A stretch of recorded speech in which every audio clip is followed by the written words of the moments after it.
A paz, amados, tudo bom? Em primeiro lugar, eu peço desculpas aí por ter ficado aí mais de uma semana sem ter postado nada, nenhum estudo, porque infelizmente eu perdi o meu celular. E por justamente eu ter perdido o meu celular, eu fico impossibilitado de gravar vídeos, porque o meu Note ele tem um problema de entrada de áudio. Só sai o áudio, só tem a saída, mas não tem a entrada. Então não tem como gravar, vou gravar sem voz, né? Eu preciso de um outro componente, eu preciso de um celular, que com o celular eu consigo gravar o áudio, jogo para o computador e eu sincronizo junto com o vídeo. Pois bem, já estou com o meu celular novo, então agora tem como a gente retomar aí os estudos. Perfeito? E essa semana, eu estava meditando sobre um assunto e queria compartilhar com os irmãos algo muito interessante. Por quê? Existe um texto que está lá em 2 Tessalonicenses, no capítulo 2, que fala acerca do homem do pecado, filho da perdição. E o interessante desse texto é o seguinte: quando escreve ali, né, Paulo escreve ali, que diz que ele se assenta no santuário de Deus. Fala que ele se assenta no santuário. Mas qual é o problema desse texto? É que tem pessoas que interpretam que esse assentar-se no santuário de Deus, no templo de Deus, implica em ele estar se assentando sobre a igreja, porque nós somos o templo do Deus vivente. Paulo diz isso também. Tá? Então, pelo fato de Paulo dizer que nós somos o templo de Deus, tá? Algumas pessoas interpretam que este templo aqui é a igreja e que o homem do pecado, o filho da perdição, ele se assenta, né, na igreja. O grande problema de se interpretar dessa forma, que ele se assenta na igreja, tá? É que você coloca a igreja de Deus numa situação que, ao meu entender, muito complicada. Por quê?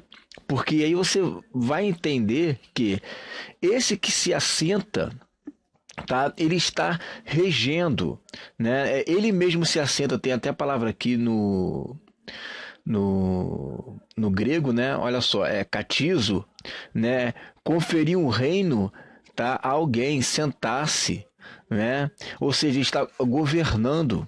Então ele está ali se auto, né, colocando como governador, está se assentando, né, no santuário de Deus. E você sabe que esse anticristo ele aparece na última semana de Daniel e ele se assenta na igreja, ele governa a igreja, ainda mais na última semana de Daniel. Você vê ali, né, a manifestação ali das duas testemunhas, duas casas de Israel, um avivamento tremendo acontecendo. E esse anticristo está assentado na igreja, no santuário de Deus, está ali assentado, né? Está ali tendo o domínio, regendo a igreja. Eu, sinceramente, irmãos, eu tenho uma certa dificuldade de entender dessa forma. Vocês viram um vídeo que eu gravei sobre aquele que o detém, que é aquele que detém o anticristo, e vocês perceberam que isso não é uma potestade espiritual, que isso é um ser humano mesmo.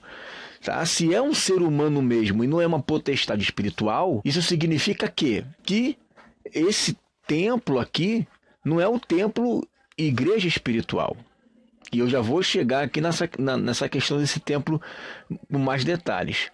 Agora você observa o seguinte, olha só, versículo 3: Ninguém de nenhum modo vos engane, porque isto não acontecerá sem que venha a primeira apostasia e seja revelado o homem da iniquidade, tá? O ser humano, o filho da perdição, o qual se opõe e se levanta contra tudo que se chama Deus e é objeto de culto, a ponto de assentar-se no santuário de Deus, ostentando-se como se fosse o próprio Deus. Então, esse camarada aqui, ele é um homem, ele é aquele chifre pequeno, ele é o filho de Belial, o que nós também chamamos de anticristo. Então, esse ser aqui entra no templo de Deus, se assenta no templo de Deus. Existem duas palavrinhas no grego para templo, tá?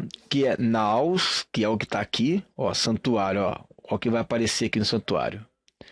Deixa eu descer um pouquinho aqui que não vai Agora vai aparecer, ó. Você vai conseguir ler junto comigo, ó. Naus. Tá vendo, ó? Naus. Tá? Usada do templo de Jerusalém, né? Mas somente do edifício sagrado do santuário em si mesmo, constituído do santo lugar. Aí depois aparece como metáfora também. E tem a palavra Airon. A palavra Airon é a mais tranquila que tem. Porque se tivesse escrito ali Airon, todo o debate já teria sido encerrado. Porque Airon é um templo físico mesmo. Agora, Naus não. Naus pode ser tanto o templo físico como templo espiritual. Naus está aqui, Naus está em 1 Coríntios 3,16, e Naus também está lá naquele texto de Marcos que fala que o véu se rasgou. Então aquele véu que havia no templo se rasgou. A palavra templo ali é Naus, não é Airon. Tá? Então Naus ele pode ser utilizado tanto para templo físico quanto para templo espiritual. Bom seria se Paulo estivesse usando a palavra airos ali. Ficaria muito mais fácil, né? Mas ele não usou. Ele usou a palavra naus, que com o seu contexto você vai saber que templo é esse, tá? Só que no templo de Deus, que é a igreja, que somos nós, vai se assentar o filho da perdição, aquele que vem com toda a eficácia de Satanás. Irmãos, eu acho que isso é muito forte. Né, você dizer que na igreja vai se assentar, olha o que diz o texto aqui, ó. Não vos recordais que ainda convosco eu costumava dizer-vos estas coisas, e agora sabeis o que o detém, para que ele seja revelado aqui, ele, ó, pronome pessoal, tá? Para que ele seja revelado somente em ocasião própria, tá? Com efeito, o mistério da iniquidade opera, e aguarda somente que seja afastado aquele que agora o detém. Tá? Então será de fato revelado o iníquo, a quem o Senhor Jesus matará com o sopro da sua boca e o destruirá pela manifestação da sua vida. Ora, o aparecimento, né, olha o texto que está aqui, ó, a parousia, né, a vinda dele, a chegada dele do iníquo, é segundo a eficácia de Satanás, com todo o poder e sinais e prodígios de mentira, e com todo o engano de justiça aos que perecem, porque não acolheram o amor da verdade para serem salvos. Né? Então, você observa que dá a entender que é uma pessoa que se diz ser Deus, que se assenta no templo de Deus e que vem com sinais e prodígios de mentira. E o seu propósito é enganar injustamente. E todos que creem nele, né, acabam acolhendo, né, a mentira porque não abraçam a verdade. Eu não consigo entender esse texto, irmãos, assim sendo uma potestade que entra na igreja e usa a igreja para enganar as nações. Eu acho isso muito complicado. Porque se você usar que ele entra na igreja, a igreja de Deus, o templo de Deus, vai ser o canal pela qual o anticristo vai enganar as nações. Olha que uma interpretação perigosa essa. A minha consciência ela não fica boa interpretando dessa forma. Né?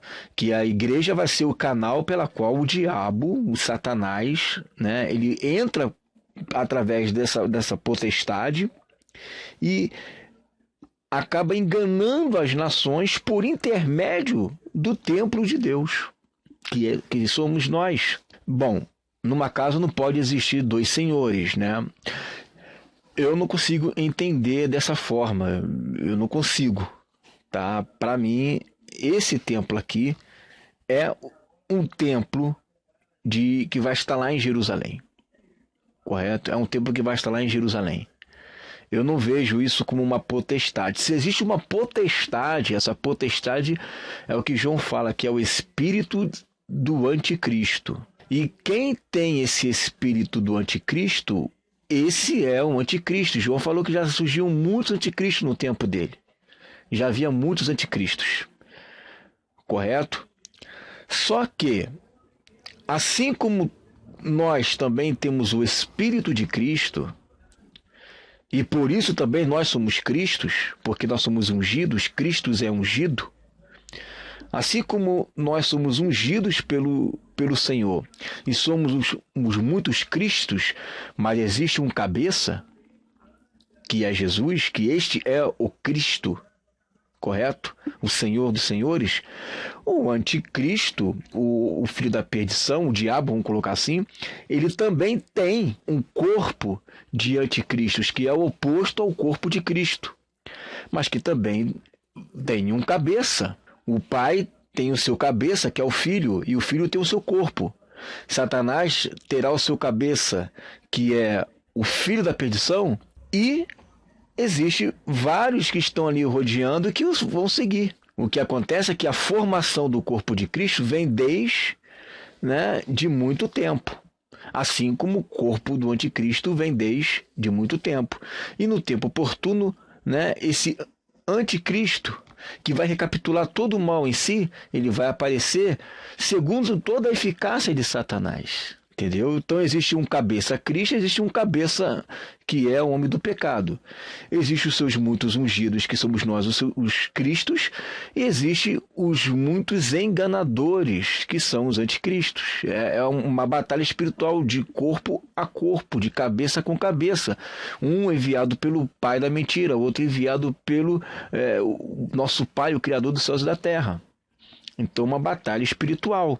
Agora, como eu sempre gosto de fazer, comparar, quando dá para fazer essa comparação, se você pegar a interpretação dos pais da igreja com relação a esse templo, olha o que Irineu de Leão vai dizer. Olha o entendimento que a igreja tinha a respeito do texto do anticristo. Então você observa que eles apelidaram de anticristo um homem do pecado, filho da perdição. Então não é errado você dizer que virá um anticristo, mesmo que o apóstolo João tenha dito que já tem muitos anticristos no nosso meio, não é errado você também dizer que virá o anticristo. Tá? Porque, na verdade, quando a gente fala que virá um anticristo, está falando que vai vir o chifre pequeno, o homem do pecado, o filho da perdição. Então, olha só, não somente pelo que foi dito até agora, mas também pelo que acontecerá no tempo do anticristo. Manifesta-se que o demônio, enquanto apóstata e ladrão, quer ser adorado como Deus, enquanto escravo quer ser proclamado rei. Com efeito, o anticristo, depois de ter recebido todo o poder do demônio, virá não como rei justo, submetido a Deus e dócil à sua lei, mas como ímpio, injusto e sem lei, como apóstata, injusto, homicida e ladrão, recapitulando em si toda a apostasia do demônio. Rejeitará os ídolos para fazer acreditar que ele é Deus, mas se levantará como o único ídolo, concentrando em si a falsidade de todos os ídolos. E para os que adoram o demônio com a multidão de abominações, o sirvam agora através deste único ídolo. Aí ele vai dar o parecer dele com relação àquele texto de 2 Tessalonicenses. O apóstolo, na segunda carta aos Tessalonicenses, fala assim do anticristo. Porque deve vir primeiro a apostasia e aparecer o homem ímpio, o filho da perdição, o adversário, que se levanta contra tudo que se chama Deus ou recebe culto, chegando a sentar-se, olha o que ele diz aqui, pessoalmente, no templo de Deus, e querendo passar por Deus. O apóstolo se refere claramente à sua apostasia e à sua elevação acima de tudo que se chama Deus ou seja objeto de culto, isto é, de todos os ídolos. São estes chamados os deuses pelos homens, mas não o são, e a tentativa tirânica de se fazer passar por Deus. Além disso, afirma que já temos abundantemente demonstrado, isto é, que o templo de Jerusalém foi construído de acordo com a prescrição do verdadeiro Deus. O apóstolo, manifestando a sua opinião, chama-o propriamente templo de Deus. Então, o que eles entendiam? Bom, haverá um terceiro templo. Esse templo ele será construído de acordo com a prescrição do verdadeiro Deus, sendo que ali vai se assentar o anticristo. Porém, quando o Senhor vier, vai aniquilar ele pelo assopro da sua boca, e neste templo o Senhor Jesus reinará e estabelecerá o seu reino milenar. Esse era o entendimento da igreja do primeiro século. E se você continuar lendo aqui, você vai ver, olha, vai dizer mais ainda, ó. No terceiro livro dissemos que os apóstolos, falando em seu próprio nome, nunca chamam Deus a ninguém, a não ser o verdadeiro Deus, o Pai de nosso Senhor, por ordem do qual foi construído o templo de Jerusalém, pelos motivos apresentados acima. no qual se assentará o adversário, querendo passar por Deus, conforme diz também o Senhor. Quando vires a abominação da desolação de que fala o profeta Daniel, instalada no lugar santo, que o leitor o entenda. Então as que estiverem na Judéia fujam para as montanhas. Aquele que estiver no terraço, não desça para apanhar as coisas da sua casa, pois naquele tempo haverá tão grande tribulação como não houve desde o princípio do mundo até agora, nem tornará a haver jamais. Daniel, ao contemplar o fim do último reino, isto é, os últimos 10 reis, entre os quais será dividido o reino, sobre os quais virá o filho da perdição, diz que surgirão 10 chifres à besta, e depois entre eles surgiria um chifre pequeno, diante do qual foram arrancados 3 dos primeiros. Eis que estes chifres, diz ele, tinha olhos como olhos humanos e boca que falava palavras arrogantes, e cujo aspecto era mais majestoso do que o dos outros. Bom, aí ele vai dizendo, né, algumas características, né, desse chifre pequeno, que se você for entender que aquele homem do pecado, filho da perdição, é uma potestade espiritual que se assenta no templo de Deus, que é a igreja, então você forçosamente vai ter que interpretar que esse chifre pequeno que faz guerra contra os santos, que está ali em Daniel, é uma potestade também. O que você não vai conseguir explicar, isso que para mim é muito perigoso, é você dizer que esse que dá lugar para que aquele se assente no templo é a igreja, e que a igreja é o canal dele para poder enganar as nações e perseguir a igreja. E aí é que entra a complicação. Você dizer que a igreja tem a eficácia de Satanás é muito complicado. É melhor ficar, né, ou esperar um pouquinho, né, mais um pouquinho de tempo para que Deus revele mais sobre isso, ou você entender que vai existir realmente um templo, não vejo problema nenhum nisso, né? Entender, a igreja cria dessa forma, ele não é o único, também tem outro testemunho, né, de Justino Martins. Esse aqui, Irineu de Leão, é discípulo de Policarpo, que é discípulo do apóstolo João, é a segunda geração de discípulos, creio que aprendeu deles, né? E eles acreditavam que haveria um terceiro templo, que é um terceiro templo embelezado, maior, restaurado, que seria, né, primeiramente, quem seria se sentar ali seria o anticristo, mas o Senhor, ao descer do céu, iria restaurar todas as coisas, e depois em Jerusalém, que vai ser a capital do reino de Deus, estará Jesus ali no templo. Não vejo problema nenhum nisso, ter um local para poder se reunir. Não é que vai voltar os sacrifícios, não é que vai voltar, né, ter aquelas leis de Moisés, não tem nada a ver, é apenas um local, e é o que eles entendem, né? Eu acho que é uma interpretação mais cabível para a 2 Tessalonicenses também. O fato é que chegar e interpretar que aquele templo de Deus ali é a igreja, nos colocar numa situação muito complicada de sermos governados, né? Não é perseguidos. Nós não seremos perseguidos, nós seremos sujeitos a toda a eficácia da vontade de Satanás. Aí você vai dizer, mas vai ser sujeito quem quiser. Mesmo assim, ali está dizendo igreja, né? Igreja do templo de Deus. Olha só, é muito complicado, né?